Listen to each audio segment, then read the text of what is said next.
Words long, it's 100 years old, and it changed the course of history for the Middle East and the Jewish people.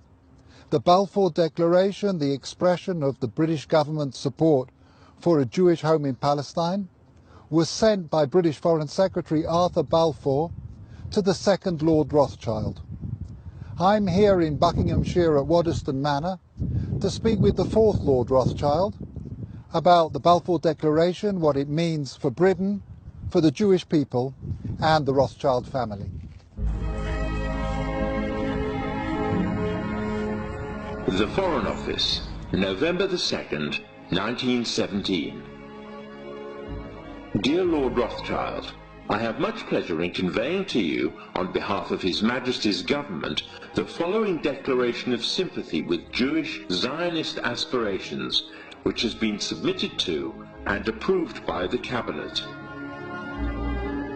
So it's possibly the most famous letter in modern Jewish history, and it begins with 3 words: Dear Lord Rothschild. Why was it that this letter was sent by the Foreign Secretary to your great-uncle Walter? It's an interesting question because he was really interested in ornithology, although he became interested in Zionism. I think the reason was this, that it was primarily a movement from Eastern Europe, but they didn't clarify who was in charge of that movement. And in addition, it was, after all, in Great Britain. So they felt that the Rothschild family should be the one to whom it was addressed. And Walter was Lord Rothschild, and he was a Zionist. And those really are the background reasons. So Walter received the Balfour Declaration, and I have a copy here. And I wonder if I could possibly ask you to read it for us. Yes, indeed. Yeah. I'm going to put on my spectacles to make sure I read it accurately. His Majesty's Government view with favour the establishment of Palestine as a national home for the Jewish people, and will use their best endeavours to facilitate the achievement of this object, it being clearly understood that nothing shall be done which may prejudice the civil and religious rights of existing non-Jewish communities in Palestine, or the rights and political status enjoyed by Jews in any other country. I should be grateful if you would bring this declaration to the knowledge of the Zionist Federation. Yours, Arthur Balfour. And here it is, the Balfour Declaration. What do you feel when you see it here? I genuinely feel it's one of the most extraordinary moments in the history of the Jewish people. If you think it took 3,000 years to get to this. And of course the Rothschild family then as now filled 2 roles, because it wasn't just a leader of diaspora Jewry, it also played a very significant role in the early years of the establishment of the pioneer communities in Israel as well. I just want to revisit for a moment your cousin Dorothy, who you mentioned, who at an extraordinarily young age, still in her teens, played such a critical role as a go-between and a facilitator for Chaim Weizmann. Can you say a little bit about that? Well, she married my cousin Jimmy when she was 17.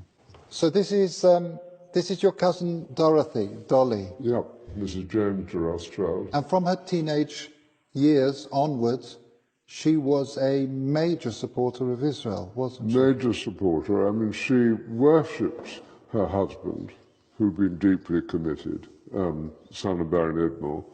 It was due to him, I think, that she became interested. But once she became interested, she became passionately interested. After his death, she became even more committed. She just wanted to carry out his wishes and what he cared deeply about. And you can read letters from her to Weizmann and from Weizmann to her when she was only 17. And what she did which is crucially important, was to connect up Weizmann with the British establishment. I think she also trained him in how to deal. She helped educate how to and it's conduct himself. At that age, but she did sort of tell Weizmann, how to kind of integrate, how to insert himself into British establishment life, which he learned very quickly. So I'm here in the Waddesdon Manor archives, where there is a treasure trove of remarkable documents from the time of the Balfour Declaration. We have the correspondence here between the teenage Dorothy and her husband James, and it's really a love story. Here we have detailed letters describing her dealings with Zionist leaders, her advice and her suggestions regarding the conferences of the Zionist movement. And here we have a letter that the young Dorothy, still not 20, sent to Dr. Chaim Weizmann, where she's talking about the meetings that she's arranged for him.